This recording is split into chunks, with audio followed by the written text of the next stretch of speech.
কিন্তু শাস্ত্রে মহাজন্য বলছে এই সংসার দাবানলে প্রকৃত জীবকুলে, মানে এই সংসার দাবানলে মানুষ আধ্যাত্মিক আদি ভৌতিক আদি দৈবিকের জ্বালায় সবগুলি ছাই হয়ে যাচ্ছে। পরিত্রাণ করিতে যেই জন, পরিত্রাণ মানে উদ্ধার। এই যে সংসার দাবানলে পড়ে আপনারা দুঃখ পাচ্ছেন, কষ্ট পাচ্ছেন, আর চিৎকার করছেন, এটা আমার বাড়ি, এটা আমার স্ত্রী, এটা আমার পুত্র, এই সংসারে বলুন তো আপনার বলে কিছু আছে? আমি এবং আমার বলে কিছু রয়েছে? তাই মহাজনরা বলছেন এই সংসার দাবানলে প্রকৃত জীবকুলে পরিত্রাণ করিতে যেই জন, হইয়া করুণাময় কৃপা করি বিষয় বন্দে সেই শ্রী গুরুচরণ। তিনি আমাকে এই সংসার দাবানল থেকে উদ্ধার করবে, যার কৃপা ছাড়া এই সংসার দাবানল থেকে উদ্ধার পেতে পারি না, সেই শ্রী গুরুদেবের চরণাশ্রয় করতে হবে। তাহলে গুরুদেবকে আমার আশ্রয় করিয়া ভজে, তারি কৃষ্ণ নাহি কাজে আর সব মরা কারণ, গুরু বিনা গোবিন্দ ভজে সে পাপী নরকে মজে। তাহলে গুরু পাদ পদ্ম আমাদের আশ্রয় করতে হবে, কি মা? তা আমরা গুরুদেব যে চরণ আশ্রয় করবো, তাহলে গুরুকে তার পরিচয় কি? বলছে যিনি আপনাকে এই সংসার চক্র থেকে উদ্ধার করবে, তিনার মধ্যে বিশেষ কয়েকটি গুণ রয়েছে। তিনি চারটি সম্প্রদায়ের যে কোনো একটা সম্প্রদায়ের অন্তর্গত হতে হবে, বুঝেছেন? চারটি সম্প্রদায় মানে ব্রহ্ম সম্প্রদায়, রুদ্র সম্প্রদায়, শ্রী সম্প্রদায়, কুমার সম্প্রদায়। চৈতন্য মহাপ্রভু যখন এই ধরাতে আসেন তখন কতগুলো সম্প্রদায় ছিল? 17খানা সম্প্রদায় ছিল। চৈতন্য মহাপ্রভু পদ্মপুরাণ অনুসারে চারটি সম্প্রদায়কে কি করলেন? স্থান দিলেন, আর 13টা কেটে দিলেন। কেন কাটলেন চৈতন্য? সাউন্ডটা বাড়িয়ে দিয়ে যে একটু কমিয়ে দিন, সাউন্ড বেশি বাড়ালে আমি কিন্তু ধরে যাচ্ছি। তো সেই চারটি সম্প্রদায় চৈতন্য মহাপ্রভু স্বীকার করলেন, চারটি সম্প্রদায়কে। চৈতন্য মহাপ্রভু পদ্মপুরাণ অনুসারে বললেন এই চার সম্প্রদায় থেকে কেউ যদি দীক্ষা গ্রহণ করে, শিক্ষা গ্রহণ করে, তবে তিনি অচিরাতেই এই সংসার চক্র থেকে ফিরে গোবিন্দ পাদ পদ্ম লাভ করতে পারেন। তো এই যে চারটি সম্প্রদায় রয়েছে, চারটি যে সম্প্রদায় রয়েছে, সেই চারটি সম্প্রদায়ের মধ্যে মহাপ্রভুর নির্দিষ্ট সম্প্রদায়, তাদের 13টা সম্প্রদায় ছিল। আউল, বাউল, নেড়া, গেরি, তর্কা, বোচা, চাঁদু, সেই করে 13টা সম্প্রদায়কে মহাপ্রভু থেকে দিয়েছিল, বুঝছে? এইবার যে জায়গায় দাঁড়িয়ে তাহলে আমাদের প্রয়োজন কি না? চার সম্প্রদায়, এই চার সম্প্রদায় থেকে দীক্ষা বা শিক্ষা গ্রহণ করতে হবে, নাহলে নিষ্ফল হয়ে যাবে। কথা বলছি, দীক্ষাও জানিবেন আর শিক্ষা নেবেন, সব নিষ্ফল। আমার কথা নয়, বেদের কথা, বুঝেছেন? পদ্মপুরাণ থেকে চৈতন্য মহাপ্রভু স্বীকৃতি দিলেন, বুঝছেন? এইবার যে জায়গায় দাঁড়িয়ে মুখ্য বিষয় কি না, আমি যার কাছে আত্মনিবেদন করব, যার মাধ্যম দ্বারা আমি এই সংসার থেকে উদ্ধার পাবো, পুনরূপী জন্ম পুনরূপী মরণ, জন্মাচ্ছি মৃত্যুবরণ করছি, তিনি কেমন, তার পরিচয় কি? বলছে যিনি কাম এবং ক্রোধ এই ষড়রূপকে যিনি জয় করেছেন, কাম ক্রোধ লোভ, মোহাম্মদ মাস্টার ছটা লিখেছে না, বলিস যিনি কাম এবং ক্রোধ ষড়রূপকে যিনি জয় করেছেন, যিনি নিষ্পাপ রাগ মার্গে কৃষ্ণ ভজন করে, যার মধ্যে ব্রাহ্মণ এবং বৈষ্ণবের সমস্ত সদ্গুণ বর্তমান, যিনি নিষ্কপট, উদার, সত্যবাদী, পরদুঃখে কাতর, জীব সেবা নামে রুচি, বুঝেছেন? সর্বজীবের মধ্যে যিনি সমদর্শিতা, তিনি গুরু হওয়ার যোগ্য। এবার এইরকম গুরুদেব যদি আপনাদের জীবনে না আসে কি হবে? কথাটা বোঝার চেষ্টা করুন। যদি জিজ্ঞাসা করে দীক্ষা হয়েছে, বলে হ্যাঁ হয়েছে। দীক্ষা শব্দের অর্থ কি বলতে পারবেন? তীব্র জ্ঞান, আমি কে, কোথা থেকে আসছি, মৃত্যুর পরে কোথায় যাবো, আমি কি দেহ না আমি আত্মা, এই দেহের মালিক কে, আমি না ভগবান? কি বাবা, দেহের মালিক কে, ভগবান না আপনারা? আর তিনি তিনি আপনাকে চলাচ্ছেন, তিনি আপনাকে ঘুমাচ্ছেন, তিনি যদি আপনার সঙ্গে ঘুমিয়ে যায় আপনার ওই দেহটা চলবে? তাই এই সংসার চক্র থেকে উদ্ধার পাওয়ার জন্য আমার আপনার প্রধান কর্তব্য কি? বলছে যারো পাদ্ম পদদয় দুঃখ তাপ নিবারয়, বলে যার চরণখানা দুখানা হৃদয়ে ধারণ করলে এই সংসারে যত দুঃখ জ্বালা যন্ত্রণা আছে সব থেকে আমি পরিত্রাণ পাবো, এমন জনকে আপনি খুঁজবেন না। কি আপনারা দেখেন কিছু মনে করেন ভাগবত অনেক উচ্চাঙ্গ বস্তু, একে বুঝতে হবে হৃদয় দিয়ে। এই গুরুপাদ পদ্ম বলছে ভজনের মধ্যে সর্বশ্রেষ্ঠ হচ্ছে গুরুপাদ পদ্ম আশ্রয়। মানে সব থেকে বলছে ভক্তির যে অনেকগুলো অঙ্গ আছে না, 64টা অঙ্গ, তার মধ্যে সর্বশ্রেষ্ঠ অঙ্গ কোনটা বলতে পারবেন? বলছে ভক্তি যাজনের যে 64টা অঙ্গের মধ্যে প্রধান অঙ্গ হচ্ছে গুরুপাদ পদ্ম আশ্রয়। আর সেইটা যদি আপনার পারফেক্ট না হয়, এবং ভক্তি যাজনের আরেকটি অঙ্গ হলো যে ব্রতের মধ্যে যে অনেক ব্রত আছে তার মধ্যে সর্বশ্রেষ্ঠ ব্রত হলো একাদশী ব্রত। বলছে গয়া গঙ্গা বারাণসী তার চেয়ে বড় একাদশী। বলছে যারা একাদশী ব্রত করে তাদের কখনো প্রেতত্ব দেহ ধারণ করতে হয় না। এই জন্য যমটা দূতদের বলছে যারা একাদশী ব্রত করে, যারা সর্বদাই তার জিহাতে হরিনাম সংকীর্তন করে, সৎসঙ্গ করে, ভগবানের গুণামৃত শ্রবণ করে, যমটা দূতদের বলছে খবরদার তাদের কাছে যাবে না, দূর থেকে তাদেরকে প্রণাম নিবেদন করবে। এবার বললেন যার মধ্যে কাম এবং ক্রোধ স্বরূপকে যিনি জয় করেছেন, যিনি নিষ্পাপ রাগ মারে কৃষ্ণ ভজন করে, তিনি গুরু হওয়ার যোগ্য। এবার আপনি বলুন 5 টাকার জিনিস কিনতে গেলে 50 বার ভাবেন। আপনি যাকে গুরু রূপে বরণ করবেন আপনি একবার পরীক্ষা করে দেখবেন কি বাবা। জগতে তো প্রচার করার বহুজন আছে, কি বাবা, কেউ প্রচার করে নিজের ইন্দ্র চরিতার্থ করার জন্য, কেউ প্রচার করে চৈতন্য মহাপ্রভুর ইচ্ছা গ্রহণ করে, কিন্তু যে নিজের ইচ্ছায় প্রচার করে তার কোন দুঃখ নেই, জ্বালা নেই। যে চৈতন্য মহাপ্রভুর ইচ্ছাকে জগৎকে প্রকাশিত করতে চাচ্ছে তারই সংসারে জ্বালা যন্ত্রণা। এরপরে আপনারা শুনবেন সমাজ পরিস্থিতি কোথায় যাবে। আমি ভাগবতে যা আছে ভাগবতের বাইরের একটা কথা বলবো না, এখানেই যা আছে এখানেই কথা শুনবো। এবার বললেন কি না, আমাকে প্রথমে গুরুপাদ পদ্ম আশ্রয় করতে হবে।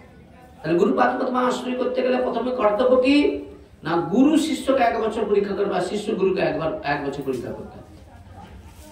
কি পরীক্ষা করবেন না, গুরু যিনি হবে তিনি যা বলে কর্তব্য করে তো। ধরুন আমরা এখানে দেখছি ভাগবত হচ্ছে, কীর্তন হচ্ছে, প্রত্যেক বছর লোক খাওয়াচ্ছেন। যারা ধরুন আমি যে এলাম ভাগবত করতে, আমি ভাগবতকে যথাযোগ্য সম্মান দিচ্ছি কি? কথা বুঝার চেষ্টা করি।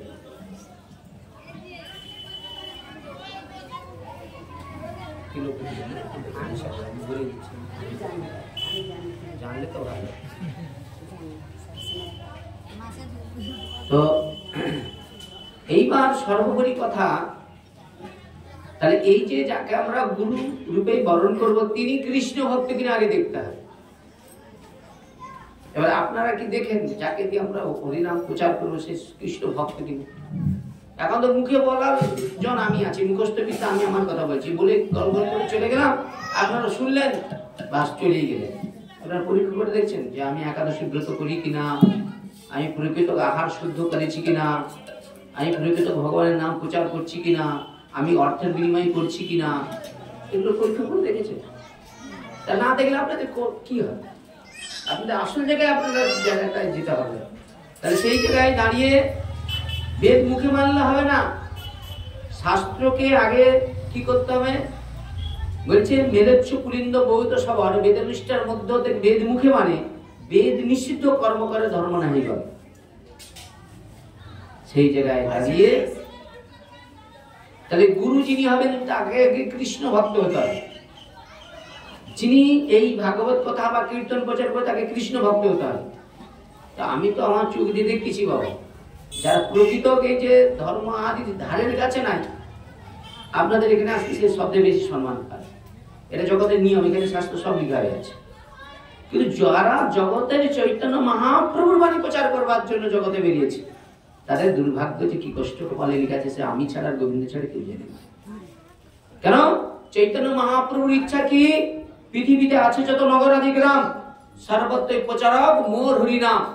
শোনো শোনো নিত্যানন্দ শোনো হরিদাস, সর্বত্রই প্রচারক মোর হরিনাম। চৈতন্য মহাপ্রভু কাকে উপদেশ করেছে? নিত্যানন্দ প্রভুকে। শোনো শোনো নিত্যানন্দ শোনো হরিদাস, সর্বত্র আমার আজ্ঞা করো প্রকাশ, প্রতি ঘরে ঘরে গিয়া করো এই ভিক্ষা।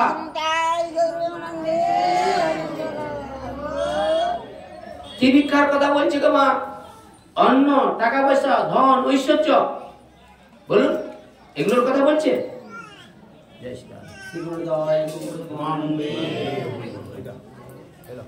তাহলে বলছি কি মামা জয় শ্রী রাধে মা আগে জল হাতে না হলে আপনার অপরাধ হবে, আমি সব জানি না।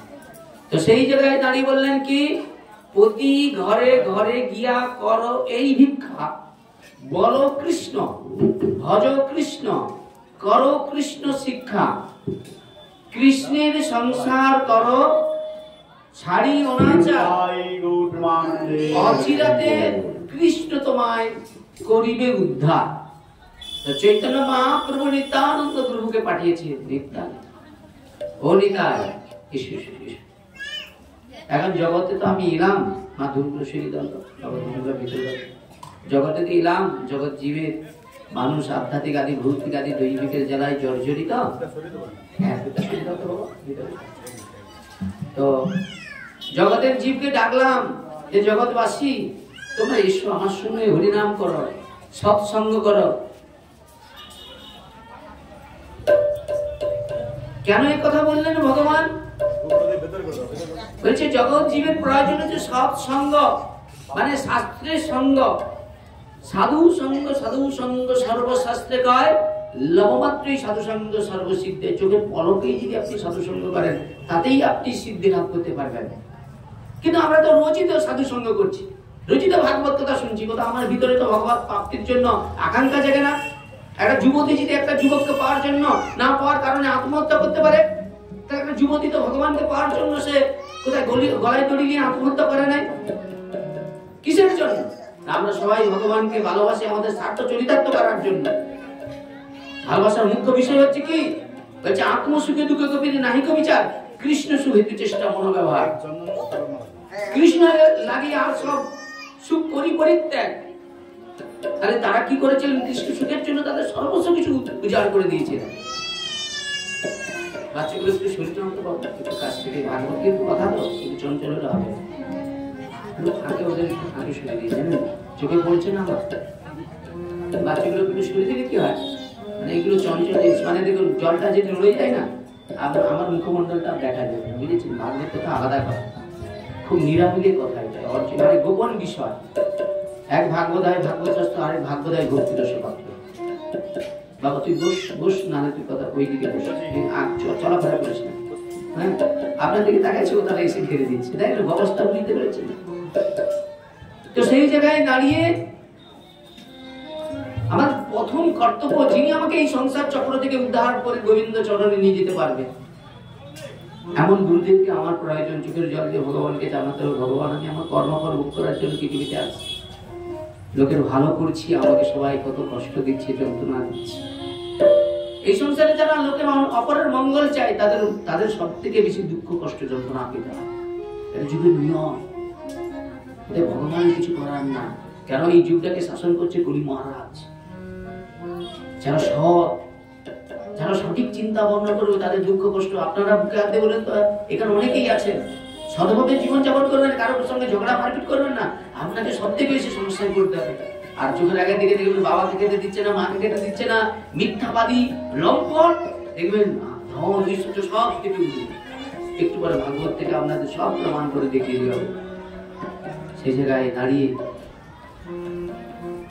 যাকে আমি আত্মনিবেদন করবো, যে গুরুদেব আমাকে এই সংসার চক্র থেকে উদ্ধার করবে, যার করুণা লাভ হয়ে গেলে সংসার বন্ধন আমরা কিছু করতে পারবে না, সেরকম গুরু পাদর মতো আপনাকে আশ্রয় করতে হবে। মা এই গুরু কে, পরিচয় কি? মহাদেব পার্বতী দেব বলেছে, শোনো পার্বতী, এই জগতে অনেক গুরুদেব আছে, ধর্মের ধ্বংস থেকে শিষ্যের বৃত্ত হরণ করে, কিন্তু প্রকৃত গুরুদেব শিষ্যের বৃত্ত হরণ করা, শিষ্যের সন্তান হরণ করে। সন্তান মানে দুঃখ, জ্বালা, যন্ত্রণা। আমার তো মনে হয় প্রকৃত যদি আপনাদের গুরুপাদ পদম আশ্রয় হয়, তাহলে দুঃখ আপনাকে স্পর্শ করতে পারবে না, জ্বালা যন্ত্রণা সর্বস্ব আপনার থেকে সরে চলে যাবে। আর যেটুকু পাবেন সেগুলো পারান্ত কর্ম অনুসারে, সেগুলো আপনার কোনো যায় আসে না। সেই জায়গায় দাঁড়িয়ে তাহলে গুরু এই সংসারে কেন আসে? বলে শিষ্যের সন্তান হরণ করে বড় মঙ্গল দান করতে। এই শাস্ত্র কি বলছে? কিবা বিপ্র, বিপ্র মানে ব্রাহ্মণ, কিবা বিপ্র কিবা সূত্র, নাস্যি কেন নয়, যেই কৃষ্ণ তত্ত্ববেত্তা সেই গুরু হয়। আজকে তত্ত্ববেত্তা মানে কি? একটা কিছু লীলা চরিত্র আমি শিখে দিলাম, তারপরে বাস এইটা কীর্তন করবো, আপনাদের একটু স্বাদ একটু আনন্দ দিয়ে দিব, একটু নিচে তুলে দিব, বাস আপনারাও নিচে তুলে হয়ে গেল, দর্শন হয়ে গেলে চলে গেল। আর 1 বছরের ধারের কাছে আসা উচিত দরকার না। এটা কখনো ধর্ম না, একে ধর্ম বলা যাবে না। ধর্ম সম্বন্ধে যাকে আশ্রয় করে থাকলে জীবনে পড়ে যাওয়ার আর ভয় থাকে না। তাই বলছে মহাজন কি সুন্দর পদ দিচ্ছে দেখেন, যারো পাত্ম পদয় দুঃখ তাহা পরিবার। হে ভগবান, এমন গুরু পাদ পদ্ম আশ্রয় দান করো আমাকে, যা দুখানা চরণকে আমি যদি আশ্রয় করি, আমার জীবন সব দুঃখ জ্বালা যন্ত্রণা সব দূর করে দিতে পারে। আমার কি সেই দিনটা হবে না? এই জন্য মহাচন্দ্রের কলম বলছে, যারো পাদ্ম পদদয় দুঃখ তাহা পরিবার ঘরে সর্ব বিপদ তারক। আমার যিনি পরিচিত গুরুদেব থাকে, এই সংসারে কেউ আমার এতটুকু অনিষ্ট করতে পারবে না। হাজার চেষ্টা করলো, স্বয়ং ভগবান আমাকে রক্ষা করবে, গুরু আমাকে রক্ষা করবে। আমাকে এমন গুরু পাদ পদ্মকে আশ্রয় করতে হবে। এই জন্য বলছে, যারো পাদ্ম পদদয় দুঃখ তাহা পরিবারয় ঘরে সর্ব বিপদ ধারণ। হয়ে ভক্তিযুক্ত হইয়া দণ্ডবধ প্রণামিয়া বন্দে সেই শ্রী গুরু চরণ। হে ভগবান, আমাকে এমন গুরু পাদ পদ্ম আশ্রয় করো, আর সেই গুরু পাদ পদ্ম আশ্রয় করে গুরুকে হৃদয় ধারণ করে চৈতন্য মহাপ্রভুর আদর্শ ধর্ম যেন জগতের কাছে প্রচার করতে পারি। ধর্ম নিয়ে যেন না নিজেকে ব্যক্তিগত কোনো চাহিদা বা ব্যক্তিগত কোনো কামনার জন্য ধর্ম না প্রচারের ইচ্ছে জাগে। নিত্যানন্দ প্রভুকে প্রবেশ করছে চৈতন্য মহাপ্রভু, যাও জগৎ দাঁড়ে দাঁড়িয়ে যাও, জগৎ জীবে দাঁড়িয়ে দাঁড়িয়ে জীব, মানুষকে শুদ্ধ ভক্তির কথা বলো। তাদের প্রেমটাই প্রয়োজন, ভক্তিটাই প্রয়োজন। এই যে এত বড় মহোৎসব হচ্ছে, এত সুন্দর রান্না, এত রান্না সবকিছু ওটা এত তুলসী পত্র না যদি নিবেদন হয়, ওটা কি প্রসাদ হবে? ভগবান বলছে, আমার কথায় যাদের রুচি নেই, তাহলে তাদের এই মনুষ্য জীবনটা কিরকম? ভগবানের প্রসাদ পাওয়ার আগে ভগবানের নামে রুচি দরকার। এখানে হাতে গোনা কয়েকজন বসে আছে ভগবানের কথা স্মরণ করার জন্য, তার থেকে বেশি তো প্রসাদের জায়গায় আছে। তাহলে আপনি সারা জীবনে ক্ষমতান করে যাবেন, কি হবে? আগে ভগবানের কথায় রুচি আসতে হবে, ভগবানের কথা শ্রবণ করতে হবে। ভগবানের কথা শ্রবণ করতে করতে হৃদয়ে ভাবের বিকাশ আসবে, প্রেমের বিকাশ আসবে। এক ফোঁটা যদি ভগবানের কথা শুনতে শুনতে চোখের জল এসে যায়, ভগবান বললেন, আমি সব সহ্য করতে পারি, কিন্তু কারো চোখের জল সহ্য করতে পারি। স্বজন হারালে চোখের জল আসে, বিষয় হারালে চোখের জল আসে।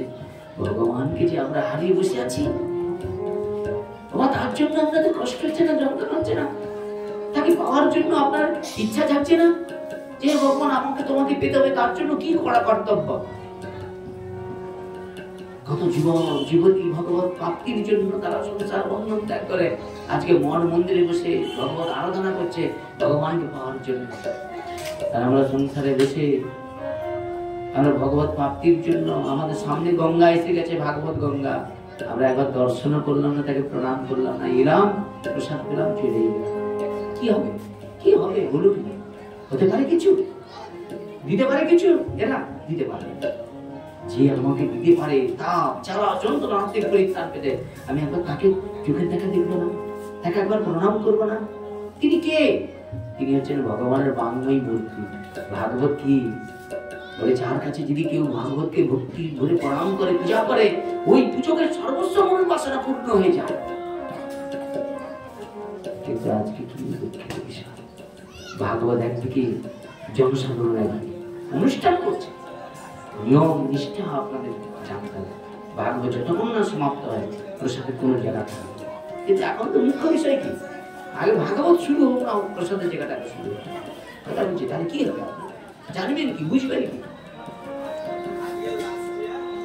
তো সেই জায়গায় দাঁড়িয়ে বললেন কি, যারো পাত্ম পদদয় দুঃখ তাহা পরিবারয় পদে সর্ববিপদ তারণ।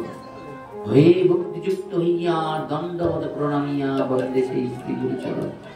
হে ভগবান, আমাকে সেই গুরু দান করো, যে গুরু আমাকে এই মায়ার সংসার থেকে উদ্ধার করে নিয়ে যেতে পারবে, যার কাছে প্রেম ঘন্টা রয়েছে।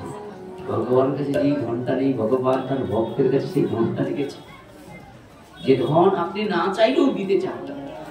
এই জগতের জীব জানে না ধনটা কি, ধন আদালতে ভর্তি হন, একবার যদি পেয়ে যান সংসার চক্র আপনার এতটুকু অকল্যাণ করতে পারে না, আপনাকে শান্তি দিতে পারে, সুখ দিতে পারে। এই সংসার সুখ তো কোথায়, বলে সাধু সুন্দর এদিকে সুখ নাই। এই সংসারটা ভগবান মায়া দিয়ে গড়েছে, যা কিছু দেখছেন সব ভগবানের মায়া। আজকে তুমি যাকে বাবা বলছো এটা মায়া, যাকে মা বলছো এটা মায়া, কালকে স্বামী যাকে পাবে সেটাও মায়া। এই মায়া সংসার থেকে একমাত্র মা। এটা কি এখানে? যাও যাও যাও, কথা বলো না।